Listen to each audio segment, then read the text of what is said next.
Hello, my name is Dr. Deborah Ambersetti, and I am a professor in secondary education.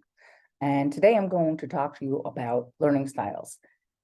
When I was a classroom teacher, before I went back to grad school, I attended seminars, teacher training and all that, about discipline and learning about students. And we all know the usual they teach you. I went to a workshop probably 20 years ago in LA, and an LA teacher gave this a presentation. I developed this one about learning styles. And she was a veteran of, I think, like 20 years or something. And so, of course, when you're a veteran teacher, if there's an issue, they know you can handle it. And they give you students who maybe have issues, a little problematic in the classroom. So she told me they gave her, I think it was 24 or 25 students with ADHD. And she said to herself, statistically, this doesn't make sense. So she's decided to give them a learning inventory test, which we will talk about in a bit. But in that, she has found that no more than, I think it was 3 students were truly ADHD. The others had different ways of learning. And so I'm going to talk to you about those students and your own students that you can give the test to, but it has proved valuable in my teaching, both in middle school. I taught 7th grade. I taught elementary school up through grad school, but even my college students, this is really invaluable when you're working with students and trying to figure out how they learn best. And when you meet their needs for learning, your classroom incidents, I have found, really decrease because they're engaged. So now it's an introduction to understanding diverse learning styles. And let me go in here and start. Okay, so hit it. Have you ever wondered why you perform better under the tutelage of one instructor and not the other? I've had students who say, I just can't learn anything from that person. And it's not a language barrier or anything like that. They're just saying, I don't get it. And yet you'll have another teacher who it just clicks. All of a sudden, you know exactly what is expected of you. And that teacher, you develop a rapport. And that is truly the most important thing. And so I found that it lies in how they learn. A lot of students, they do not know how they learn. They just go in and they do it the way they think they should. Okay, memorize facts. All right, highlight, write an outline, which are all very valuable, but the methods weren't meeting their needs. And we'll get into that. We know that everyone has different learning styles. As teachers, you know that students are not the same. If they were, you wouldn't wonder at the beginning of each class, in September, oh, I wonder what this year is going to be like. If all students were alike, you know exactly what the year was going to be like. So when they understand their own learning style, they perform better in classrooms. Also, you will, because you're taking different classes, maybe you go to workshops, probably a presentation from the district, whatever it is, you have a learning style that needs to be met also. It also lowers your anxiety. You feel better about things. You feel better about yourself. I've had students say they think I always thought I was stupid, which is a terrible thing. But once you learn, you will feel so much better, so much more relaxed in the classroom. Okay? They'll perform better. And then when you discover your learning style, you're going to be surprised how well you do, how well your students do, because they know, oh, I need to do this. So now, what are learning styles? Before we get into that, I find that the best benefit for identifying it would be just studying different types. I will give you the test later. It's really not a test. It just will help you identify what your learning style is. And there are different learning styles. And so you have to pinpoint, because there's different strategies for each learning style. So, I'm very visual. And so I need examples, models. What do you want us to do? Other people are very auditory, and they just need to listen to a lecture and they're fine. And then there are other students who can't sit still. And I don't mean ADHD. I mean, they can't sit still. They're just always kind of moving in their chair and getting around. And you're wondering, they used to call it ants in the pants when I was a kid, because kids can't sit still. So that sometimes leads to kinesthetic movement. You have to move, you have to touch. And you know those students, you always get some in your class that you're looking at them and they'll move. So let's go on into the next one. Okay, learning styles, it's the variation in your ability to collect and process the information. It's the way that it best lets you learn and gather knowledge.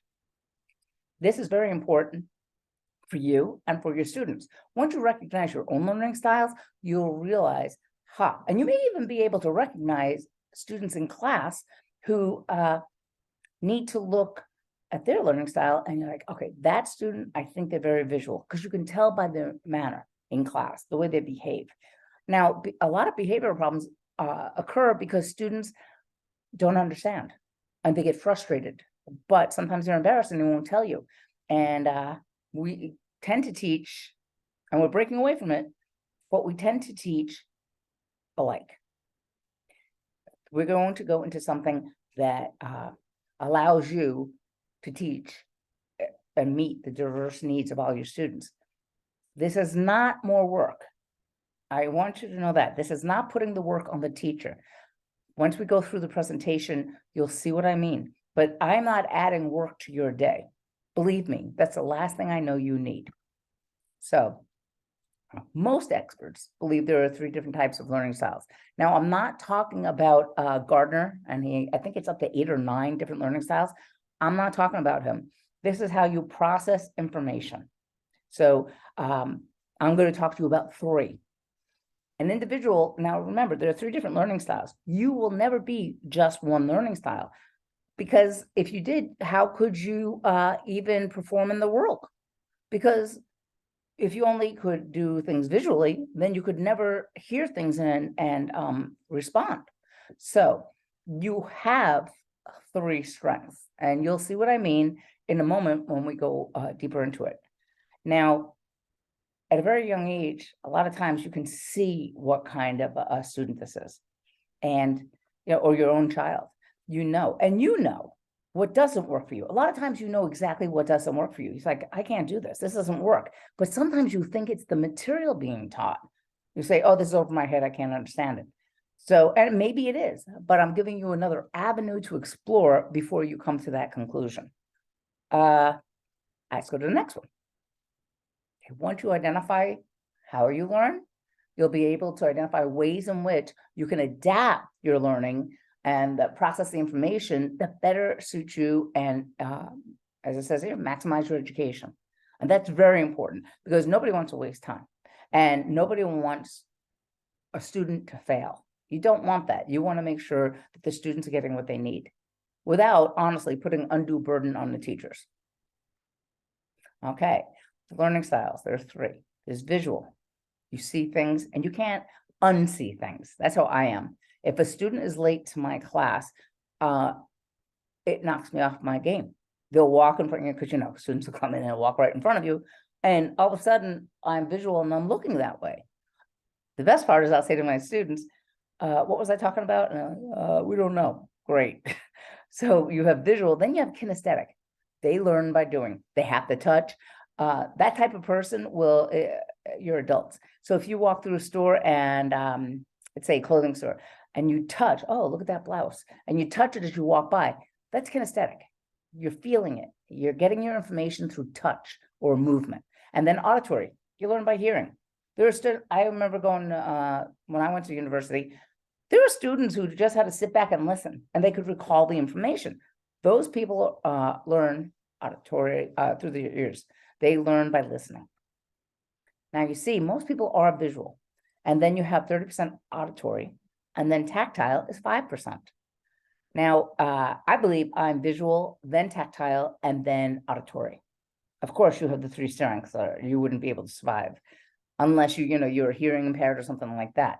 But if you don't have anything like special needs, then you have all 3. Okay. talking about identifying tactile kinesthetic learners. If you're kinesthetic, you learn by touching. You want to touch everything. Ooh, that looks soft. You go walk around like that and doing things. Oh, I'm going to build this. Oh, I'm going to make this cake.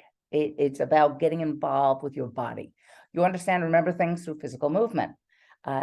You're a hands-on learner. A lot of times, labs work perfectly for them because they like to actually do things. And then you like to touch, you like to move, build, draw, those type of things. You have students in class, you're teaching, and they're doing that. I had a student, he was prepping to be a science teacher, and he was in class, and he sat right in front of me, and I looked down, and the corner of his notebook, his notes, were doodles. He was sitting there doodling, and I just happened to look over and see it, and I didn't say anything, and he went, I really am paying attention. And I said, I didn't say anything. He goes, I know, but I always got in trouble from this, for doing this from my teachers. I said, well, I kind of understand why you're doing it. He goes, if I don't doodle while I take notes, I can't process the information. He was someone who figured out what he needed to do, but didn't know why.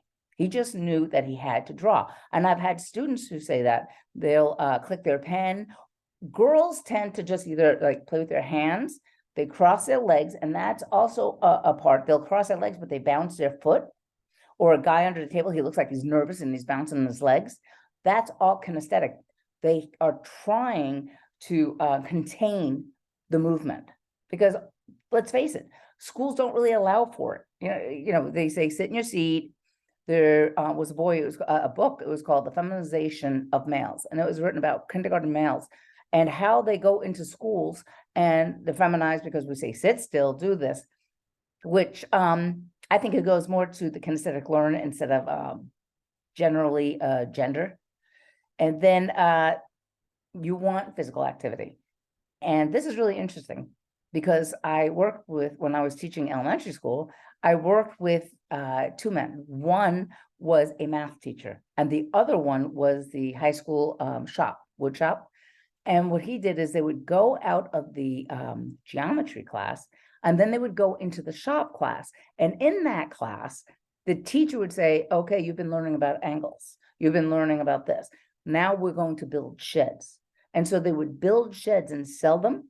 And the kids, they learn geometry through the act of doing. Okay, we're talking about an acute angle or an obtuse angle. And if their shed came out wrong, if it was a little crooked, they would go back and start again using the geometry and figuring it out. They'd go back to the geometry teacher and then back to the shop teacher. But they built these sheds and they used to sell them to the teachers for their yards because they were nice sheds. But those two teachers figured out that we need another form of educating these students. These students also like to take breaks. So yes, you have students who are doing this and they're learning through physical, but they want to take a break. They want to stop a minute. And I'm a New Yorker, so I talk with my hands. I can't help it. I'm talking, I touch. And my friends, I teach in California now, and my friends are like, you're always touching. My husband says, because I'll say, hey, did you see that? Or I hit him in his shoulder. And I say, why are you always hitting me? I said, I'm not hitting you. I'm just talking to you. So yes, we talk with our hands. And my friends always laugh about it. And you may have difficulty sitting still. Females, because we're such rule followers and we're taught to be rule followers, we will sit and you'll see they'll play with their fingers or they'll play with their pens, something that they don't disrupt the class, but they have an outlet for their movement. You like to take things apart if you're a kinesthetic learner. My brother used to take our toaster apart. Problem was he'd put it back together and still have extra parts. And then he was probably about 6 or 7 when he was doing this. Drove my parents crazy. You tend to find reasons to tinker around when you're bored. Yeah, you'll see kids in your class who it almost seems like they're experimenting. And I remember I had an electric pencil sharpener because I got tired of the during class. One kid was really curious, so he took a baby carrot from his lunch and stuck it in there. And I said, you broke the pencil sharpener. What happened? He goes, well, I wanted to see if it would sharpen my carrot too. So there's that curiosity. He wasn't necessarily, trying to mess with me by putting it in. But he was like, I was wondering if it would go in. Do you think it was the moisture in the carrot? This is a seventh grader. I was like, I was not in the mood to talk about that day. I just had to take and go get another one. But you could, a lot of times these people are athletes, and the coordination. They know how to move and where their body is in space. So they're good athletes. And you can remember things that were done, but you can't remember what you saw or heard in the process. So you can imitate what was done, but you can't really talk about it. And you communicate by touching. See, I think you can communicate by touching either kinesthetic or you're a New Yorker. Sorry. You appreciate physical forms of expression, a pat on the back, a hug, things like that. You enjoy it. And then the students, to help you identify the students that are going to be impacted by this, you'll see them. They're either slouching in there, they're fidgeting, they lean back on a chair, they tap their pencils. You'll see them. They'll just be listening, but they'll constantly be doing something or bouncing their leg under their chair. They have to have a release for the movement. When I was teaching in middle and elementary school, they have stress balls. You've seen them everywhere. There's like foamy things that you just squeeze. Well, I didn't have enough for 30 students in my class. So what I would do is I would give the kids, I would keep Play-Doh in class, and I'd give them a ball of it. And I'd say, if you play with this, I'm taking it away. And I said, but you have to put it in your non-dominant hand. And so if they're right-handed, you put it in your left hand, and they would just squeeze it, and that satisfied their need for movement. But it has to be the non-dominant hand. Temperature bothers them. If there's a variation in temperature or the light or movement in the class, they, as I said, take things apart, not necessarily putting them back together. And then they like to figure things out. They don't like to read the directions. And I know you have students like that. They'll come up to you and finally, and they're frustrated and say, I don't know how to do this. Did you read the directions? No. And that's where, you have to go back because it's a visual activity. And like to act out what they're learning. And so when I was teaching middle school, I would have my students, I was teaching English and social studies, and I would have my students act out. I remember we read Romeo and Juliet, and I said, I showed them the movie then to show them, I wanted to show them the parallels. And then I asked them, I said, do you want to, to put on a portion of the play in the classroom? And this one girl, her father built a platform with a railing, so it served as Juliet's perch. And they loved it. I mean, the acting out part, even the kids who are like, I don't want to read this, they like the acting out. They would go and do it. They were laughing. They just had a good time. But I bet you that it really solidified it in their memory. And as I said before, they doodle. They have to, whatever they're doing, they doodle. They'll take their pens apart in class, things like that. They'll take their pencil and like bounce it. And I know if you think about this, you know which students I'm talking about. You have some students in your mind now.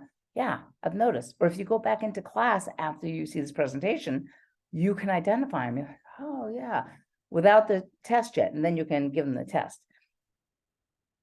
And then educational tools. I listed a few of the educational tools. There are many more now, but these help them. There's also, you see here, there's a free drawing app. There's so many now that you, even just on an iPhone, that they can play with, and it helps them. And even NoteMesh, it helps them to volunteering to take notes for a class or something, but it's online and they're tapping and they're doing it that way. And that really helps the movement of the fingers. Okay.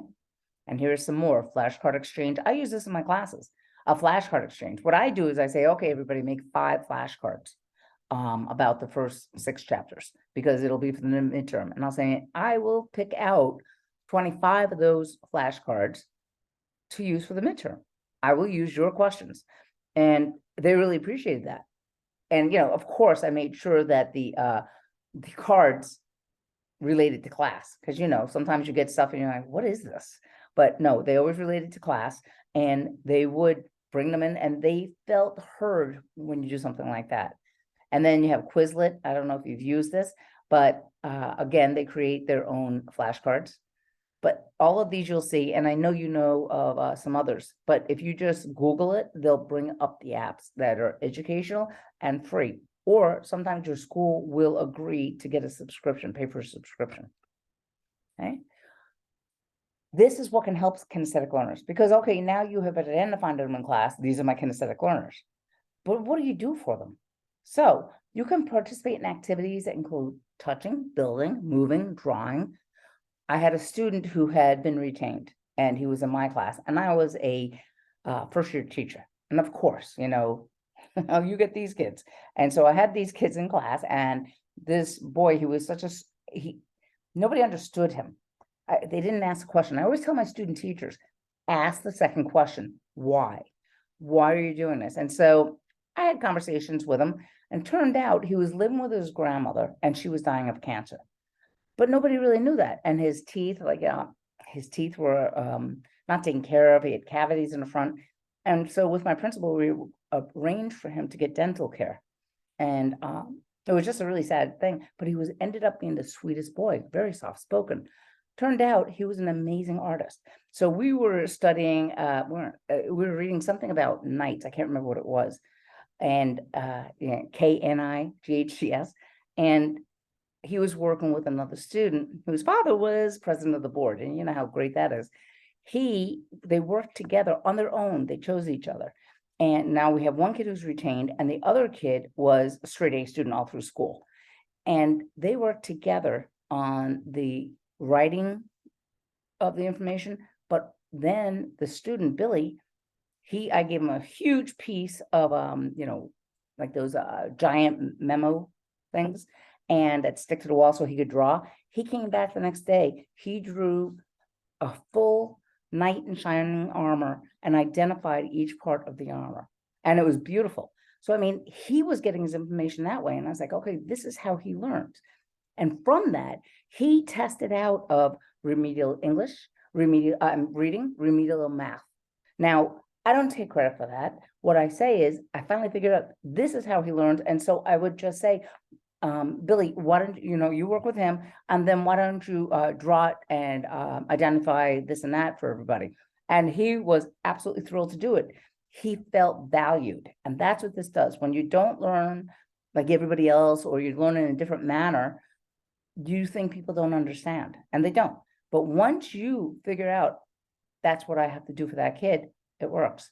They can chew gum, but we know that schools don't like that. You can let them walk around. I had a college student who said, do you mind? I just want to let you know I need to walk in the back of the class, about halfway through. I just have to move. Fine. But I'm being visual. I would watch him walk in the back of the room. And so I had to really focus on, okay, talk to the rest of the class. They like to do art projects, taking walks, physical type of things, acting out stories. And it's really great. I would take them for walks and, around the property. And you can do that and memorize math timetables, stuff like that, or terms. You could just have a talk, walking and say, okay, what is the, blah, blah, blah, and they would answer. And that really, because as many of your physical abilities you can put into it, the better you learn. You tell I'm kinesthetic, I keep moving. So I also went and I bought a rocking chair for my classroom, and because I taught English and they would write, and I bought it and I had a reading corner. I mean, I went to like garage sales. I got the rocking chair for like $25, and it was mine. I mean, they didn't take it, but I bought an old lamp, a stand-up lamp, for I think it was like $2. And I created a section where they could work. And so they would rock and write. And it didn't take anything from me except for the, $25 of rocking chair that I had for years, but they could do it and move and not disturb the rest of the class, because that's a hard thing when you're teaching. They would walk around. They would use flashcards. You could show them placing them in the right order. That's another thing. It's that simple. If you're teaching science, if you're teaching anything, new vocabulary or anything, you can put it on flashcards and say, okay, what order does it go in? And they would have to, but they're moving, and that helps them. they do need to take breaks. So you say, if you need a break, and I would say this, if you need a break, go sit in a rocking chair. And so, I knew those students, they would rock for a bit and then they go back to their seat. What does it say? And it doesn't have to be long. It can just be a few minutes. They go, they do it, they come back. They would tap pencils. You would see them, just tapping. And I know it drives some people crazy, but they would tap, or they tap their fingers, or they play. Kids will play a lot with their clothes. So that you see them doing this and doing that. That is their way of attempting to control the need to move. Using a computer is really very helpful to these students because they can tap it out. They love to research on a computer, and it really helps them. And so you learn best by doing, not just reading, not just listening. It's by actually getting in and doing it. And I know in your minds now, you're probably identifying a few students. You're like, I wonder if that's it. If you're a visual learner, now let's go to visual. And that's most of the population, that's their primary strength. If you're a visual learner, you learn by reading or seeing pictures. And so what I do in my classes at the university, I'll give an assignment and then I give a model for it. I'll say, this is an example of what I need, because students, even though you've explained it, they still don't know what do you want me to do? But you show them an example, and it's, I teach my students, I'll do it, so I model it, then we do it together, and then you do it. So it's I do, we do, you do. And that sets them up. So you can also check for understanding when it's the we do, and you say, okay, and you can identify what needs to be attended to more. If you picture things in your head, I can identify students by the way they look. I mean, their presence. And it's really funny because I teach adolescent psych for secondary. That class, I teach it and undergrads take it, but then I teach graduate classes also. And it's really funny that you get these kids in, like all my students, I call them kids, but you get them in and I identify it, I can see what's going on. And then I'll give them the learning inventory and they say, oh my, I had no idea, but you're right. I always do that. So a lot of times you're not even sure why you do things. And then when we talk about it, yes, I absolutely do it. And so I always model, and that's the pictures for them. It's like, this is what it needs to look like. And they're like, I said, but you don't make it look, okay, you don't use my example. You know how you have to do that with kids. And then you also picture what you're learning in your head. So I'll say, okay, take a minute and visualize in your head what it means. Because I've already explained it, auditory method. And so they'll think about it, and then they often come up with questions. Okay, yeah, but what about this? You like to see what you're learning. This is really great in science classes. And, because when you're writing on the board, those are symbols. And so a lot of kids, it doesn't, it takes a lot to translate those symbols into action and into information. So they like to see it. They like to watch. And so you can do drawings on the board. You can hand out things and have them do it. Labs, science labs are great because they're involved. And art classes, I mean, there's so many different areas where you can bring it in. And let's just say you have them do a draw. Okay, you introduce a book and then you say, okay, what do you think will happen? And they'll say, well, I think this is this. Okay, pick a scene and draw what you think. And so they're getting to express themselves. And then a lot of times I say, okay, I see a picture, now explain it to me. So they're not getting off on just drawing a picture and they're like, oh, that's my work. No, you still have to have the information. And so they have to explain it to you. You oftentimes they'll close their eyes. Like if you have to remember something, you might go, and that's you blocking out all the other stimuli. And if you, you'll find something to watch if you become bored. The problem, elementary schools, like very early elementary, like kindergarten, first grade, maybe second, what happens is in those classrooms, they put a lot of decorations in the front. Like, oh, it's March. I remember when I was in first grade and I was looking at it, it was the teacher would be teaching, I'd be looking at this poster, and it was March comes in like a lion and goes out like a lamb. And they would have a picture of March coming in like the wind blowing, and then comes in like a lamb, and they would have a little lamb that was sedate. But I remember in first grade looking at that and I didn't know I was visual. I just remember looking at all the posters. That's the same thing will happen with students in class, and they get in trouble. They say, pay attention. Yeah, but all the stuff is hanging, or they'll have things hanging from the ceiling. They're looking at it. You want to put it on the sides, somewhere that there's so much stimulation in front of them, because it'll disrupt the visual learners. You may have problems with spoken directions because that's completely auditory, and sounds will bother you. And so what you want to do is, the teacher I spoke about earlier, she would arrange her classroom so that, imagine this is the board, she would put her visual learners here. And then the auditory learners would go right behind them. And then along the periphery would be the kinesthetic learners, because the kinesthetic learners will disrupt the visual learners when they start to move. They'll move, the visual learner will look, and everything is messed up. You never put visual learners near the door or near the windows, because if a guy comes by mowing the lawn, you will get distracted. They will look and watch it, or there's somebody goes by the door, they'll look and watch it. It's not because they're bored, it's because they cannot help themselves. They have to see what's going on.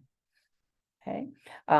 They like color, spoken language, like stories that are rich in imagery. When I was in elementary school, my teacher read us a book after lunch every day. She would say, okay, put your heads on your desk. And I was in third grade. And she would read us from the series Pippi Longstockings. And that is very, very rich in imagery. And you could imagine it. She lived in this house by herself, and she could lift the horse with one arm. And she was a skinny kid with pigtails, if you don't know the books. But we just loved it. She would read it, and we would just sit there. It was quiet, as you can imagine, and everybody paid attention. Now remember, visual learning and visual learning style, it requires that learners see what they're expected to know. They have to see it, because they can't imagine it without it. So it's like, what does it look like? And in schools, you'll see they remember what they read rather than what they hear. They prefer a story rather than listening to it. They they learn from seeing things written out on a chalkboard, use diagrams and charts to understand ideas and concepts. If they can see it, it makes sense to them. They're processing the information, like Venn diagrams. They're great because they can see, we've got this, and this is where they join. These are the overlapping characteristics. And students appreciate it, and they can process it. And that's what you want as a teacher. You want your students to be able to process the information you're teaching. They take notes during class or while listening to presentations. Study by looking over things. My daughter, she was learning German in college, and she had a stack of flashcards for the vocabulary, because German words sometimes are 26 letters long, because it's not just the rug.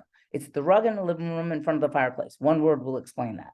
And she carried these flashcards with her. She's very visual and very kinesthetic. And she would walk around campus to her next class and read the flashcards. And she would make them in different colors for this is the vocabulary, or this is how you, the vocabulary for this, the vocabulary for that, maybe travel. The other one was for the house. She was learning everything. And she would I'd go in and I'd see they were all different colors based on the area she was learning. Okay. They're good at spelling. I remember I was so good at spelling in elementary school, but it wasn't because necessarily, I'll be honest, it wasn't because I was studying the spelling words. For some reason, I just could spell. Color to organize, but they need quiet study time. I get very distracted if there's noise.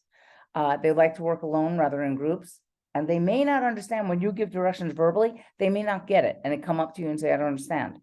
And then they ask a lot of questions, which can be irritating for you, but it's them just trying to take what you said, process it so they can get started.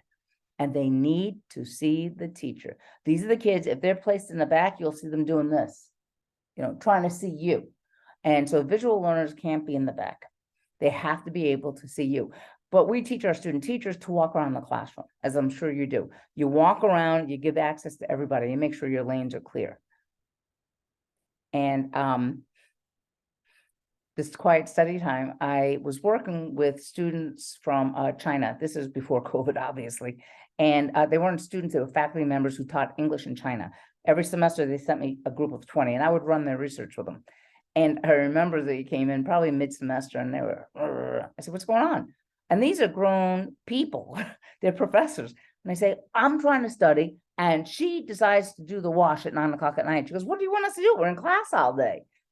The problem was the person who was complaining couldn't study with noise, and the person doing the wash could, and they didn't. And so when I gave them this, they looked at each other and went, oh, and that gave them a level ground and an understanding of each other. They remember faces, because I was saying, I have students, when they're undergrads, they come in pajamas. I mean, I had one guy who wore a robe the entire semester, and I wouldn't ask him about it. And as teachers, students will do things like that because they want the attention. They want you to notice. And so I was playing a game. End of the semester, he comes up to me and goes, I wore a robe all semester. You didn't say anything. I said, I didn't say anything because I knew you wanted me to say something. And he was laughing, and he had a long beard. I mean, it was so funny. It was a brown terry cloth robe. A good sense of direction. They know, because they're seeing visual. They get visual landmarks. They're good with maps. Very good. But they often appear to be daydreaming. And that's sometimes they think about things. They may be thinking about class, but they will look up and just start daydreaming. They can write things they have to do, like in the student planner. Oh, I got to do this, this, and this, but then they don't follow it. Notice change in appearance. I always know. I said, did you get a haircut? Did you shave your mustache? Things like that. I can't help it. But as I was saying, my students would show up in those clothes, but when they come into student teaching and they're dressed, I tell them, you need to dress professionally. They come in and I know the face, but it doesn't make sense to me because they were always in those, pajama pants with, like, I don't know, Bugs Bunny on the bottom and things like that, and their hair is in the baseball cap. So I didn't really recognize them.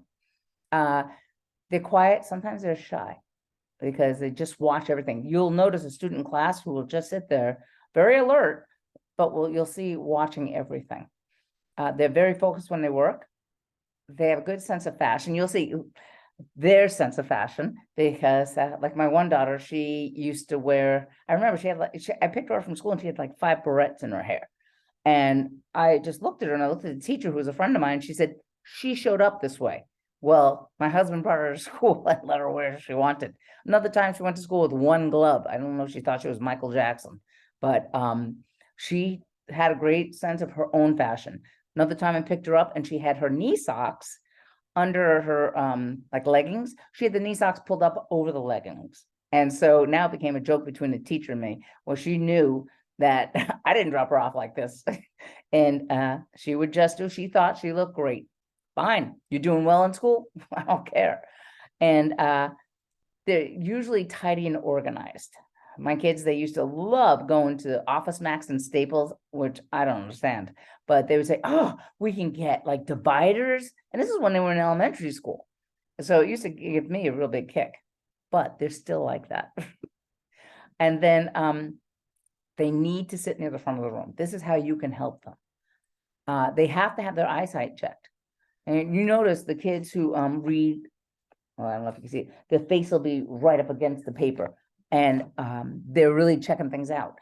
Use flashcards, learn new words. They need to visualize things that you say. They need to take the information in and visualize, what is this going to look like? They need to write down keywords, ideas, or instructions. And I always kept the vocabulary wall. Whenever we started a new unit, I kept it on the wall because I knew my visual learners would be looking at it all the time. So then it would help them process information through the whole unit. And then by the time we got to the test at the end, they had a better understanding. They like to draw pictures, explain new concepts. Even if you give, let's say, a multiple choice or a fill-in test, a lot of times they'll draw pictures on the paper when they're done. And you just get some esoteric picture. They color code things. You'll see they'll have their notebooks, they'll have all those little dividers with the colors, or they'll have notebooks with different colors because they know. I had that. I said, oh, this is math, this is English, and the colors meant something to me. And then they need to avoid distractions during study time. They cannot have distractions. Okay, now auditory. That means you learn by listening. These people are in some respect a little lucky because they can sit, especially in college, they can sit in the class, listen to the lecture, and get the information. they understand and remember things they hear. They store information by the way it sounds, and you have a better chance of understanding by hearing the directions instead of written directions in front of you. You're good at writing responses to lectures they've heard. They're also good at oral exams. They love oral exams because they can recite it. I had a student in middle school social studies exam, and I knew he knew because he would engage in discussions in class. And he was so disappointed with his grade on the test. And he said, I know it. They used to call me Mrs. A. They couldn't say my last name, Ambersetti. And they say, Mrs. A, I know this, And I say, okay. I say, I'm going to ask you questions and we'll see. And I asked them, I took the test and I asked them all the questions, and there were like 35 questions. And I asked them the questions and they explained it. Okay. And then I think we were starting the Revolutionary War. And then the British, because they were in all red, they came in and they did this. And that's why they were so easy. He knew everything. And I said, okay, I'm going to change your grade. Because he proved to me he knew the information and he knew it in detail. It wasn't as if he memorized the exam. There was too much. And the details he gave me back were just too involved. He knew what he was talking about. And I also had a student, and I'm giving you these examples to maybe relate to what your classroom's like. I had a student who was getting maybe a C- in class in social studies. And this is elementary school, by the way. Both examples were elementary. And I was teaching English to him, and this poor kid just couldn't figure it out. And so I would, I tried with her. It was a girl. I tried with her, and she was a sweet girl, little girl. She wanted to be a cheerleader. And her father said, no, not until you get your grades up. And so I talked to him and we agreed. He was a carpenter. He made her a little podium, and she would put her social studies notes on the podium and she would practice cheers like while studying. She was kinesthetic. And so then the exam came. And during the exam, I had to move her away from the rest of the class because she was sitting at her desk. She'd read this question and go, and then write the answer down. That's how she remembered it, through the movement. But she was disrupting the rest of the class because she was doing all this and they'd look over. And she ended up getting a B. She was so thrilled because then her father, he made her do well. And then she was allowed to join cheerleading, and she was just a fifth grader, but it was really cute. And that's how she then at an early age figured out, this is how I have to learn. And they store information, as I was saying, the way it sounds. You're good at responses and lectures. They often read aloud, just hear people. And I remember when I was younger, I was thinking, why are they reading aloud? What's the problem? They're reading aloud because they want to hear it. They're great with books on tape. They sit there, they listen, you'll see them. A lot of people like that. They'll hum, which will drive a teacher crazy. They'll hum or talk to themselves. Like in your teaching, where is that sound coming from? You'll become bored. And so you'll see them doing that. And you say, what are you doing, Mary? Nothing. They're not even aware. Nothing. Why? People think you're not paying attention, even though you heard everything they said, because you could be looking down and listening, and it looks like they're not listening. But once you know that they're auditory learners, they're listening, and because you could just ask them a question and they'll recite it back. So often we'll say, what did I just say? That's not learning. You could say, so, Jason, what does, I don't know, what is the capital of New York? And he'll say, Albany. You're like, oh, I guess he was listening. And so the characteristics, they can remember accurately the details during a conversation or lectures. And I find a lot of women can do this because I'll say to my husband, so what did he say? Oh, this and that. I said, and then all of a sudden the visual comes in. I say, well, how did he look when he said it? And men are like, what do you mean? Well, how did he look? I said, was he angry? Was he doing this, doing that? And he just looks at me and goes, I don't know. That's very funny. And they have very strong language skills, a good vocabulary a lot of times. They like words. Strong language often leads to strong oral communication skills. They have interesting conversations and they can carry it on. They have a very fine-tuned ear, So foreign languages may be easy for them because they can hear the differences and such. They also have musical talents because they can hear the tunes, the rhythms, the tones. My father used to tell me I couldn't carry a tune in a bucket. And trust me, when I sing, my kids turn the radio up. Okay, characteristics, like to read to self out loud. I would take the students like that. I'd have classroom, I'd say, okay, you guys, because I would figure their auditory, you need to go read over there. And you too, and they would read under the desk or whatever. But they did very well. They're good at oral reports. They're very good at explaining. And so sometimes I'll have them explain to another student in class. They remember names, know the sound effects in the movies. They enjoy music. They're good at grammar. They follow spoken directions well. They can't keep quiet for very long. And then they enjoy acting or being on stage. And they're very good in study groups. And then the auditories, they need to sit where they can hear. They read stories, assignments, or directions out loud. They use using flashcards. These are all ways to help them learn better.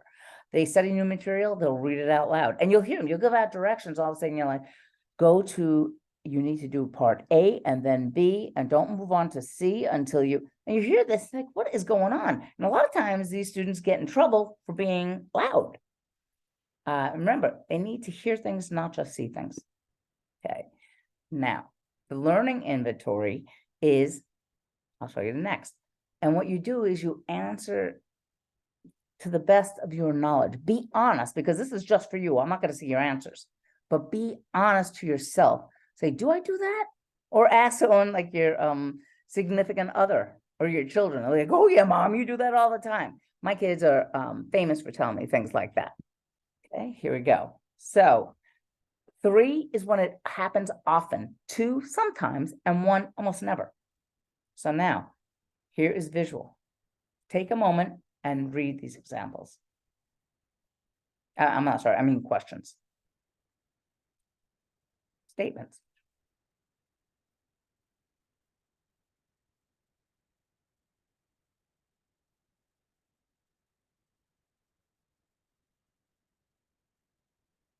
Okay, we'll go to the next one. This is the visual. Now, auditory.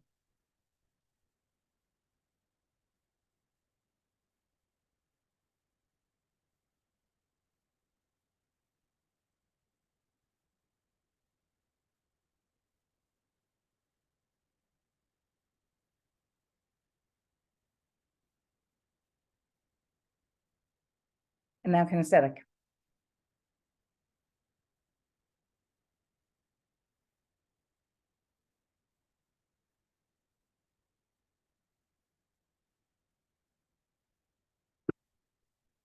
So now, I'm going to go into tips quickly. Need to be able to see the information for visual. Difficulty following spoken directions.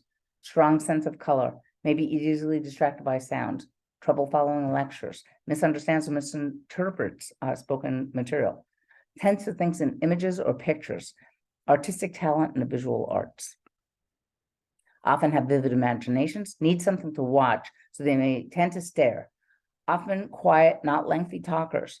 Becomes impatient when listening is required. Long listening is required. They just get lost in the middle. It's kind of, and this is a very feminine thing they have found, that women give directions this way. They'll say, oh, okay, you're going to go down this road a bit, and then you're going to see a house with a big red garage door painted on it. You're going to make a right there. And then you're going to keep going until you see this house with all these birdhouses out front. We give landmarks. Men tend to say, you're going to go down this road about, 2.5 miles, and then you're going to make a right, and you're going to go about 2 football fields. Well, that's when they lose women. Women are like, what? We tend to be visual. And so we will say, oh, this is this, and this is the way we get there. And oh, there's going to be a taco stand on the corner or a big pink house. We give those type of directions. So these students are also, they do tend, when you're visual, they tend to conform to classroom settings. Okay. They also are good in written communication, symbol manipulation. Okay. They take lecture notes, underline, highlight, borrow each other's notes, use a variety of Pens, after reading and reviewing notes, they underline to reinforce their learning. They write it out, use outline, graphs, pictures, you name it. Use a plastic cover with erasable markers to label diagrams. That's great. All it is, like in a notebook, a loose leaf, let's say, and it's a plastic sleeve you put it in, those are great. They're cheap as can be, and your school will often just have them. You give them a non-permanent marker and they can underline so you can use them again and again. And then again, visualize spelling of words or facts to be memorized. Test yourself by visualizing main ideas. Read black and white text and convert information into pictures and maps. Make mind maps for spatial relationships. Look at the professors and other teachers when they're talking to help you focus. Rewrite or redraw from your memory. Use flashcards. Use computers. Study in a quiet place away from verbal disturbances, and make your study area appealing. And then now for tactile, they have a preference for hand-on learning. They assemble parts without reading directions. They need to be able to touch or manipulate. Prefer study with a pen and pencil in hand to write things down. This is tactile. Benefits from pictures or diagrams and notes. They usually don't have visuals in mind, tend to be less organized. Sense of time is difficult. They work better in the present. Difficulty sitting still. Focusing and listening to a lecture without doing something is very difficult for them. You'll see the kids, they start to get antsy. It's like, got to do something. I got to move. I got to do something.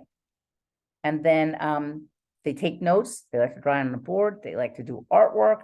They respond to music with physical movement. If you're playing a song in class, they'll be the ones tapping or moving in their chairs a little bit. They are often found doodling. Learning is more effective for them when they're physically involved. They have to move. Even little movement. That's why they tell you teach for no more than 10 to 15 minutes, like lecture, and then you put them into something that's active. And so it might even be move to the person to your left and, talk about this. That's movement for them. The act of talking and going to the person next to them, that's an act of movement for them. Often seen fiddling with something. They're the kids, they'll take the pen apart, they'll pull the eraser off their pencil, they'll stick something in it. And these are the kids also that you have to be worried about when you're maybe handing out compasses and rulers, because they'll put the ruler on top of the compass and spin it. And I also tell my teachers, never give out materials before you give the directions, because the kids won't listen and they'll just start playing with it. They like to trace words and pictures, and they a strong athletic talent, the tactile people. They study tips, get hands-on in labs. Don't just watch someone else do it. I did work with a science teacher who said, oh, I do the labs. I don't let the students do the labs. And this is in secondary. And I said, no, the students need to do it. They use models to study the human brain, DNA, things like that. They want to touch it and see how it works. Draw charts and diagrams, show relationships that way.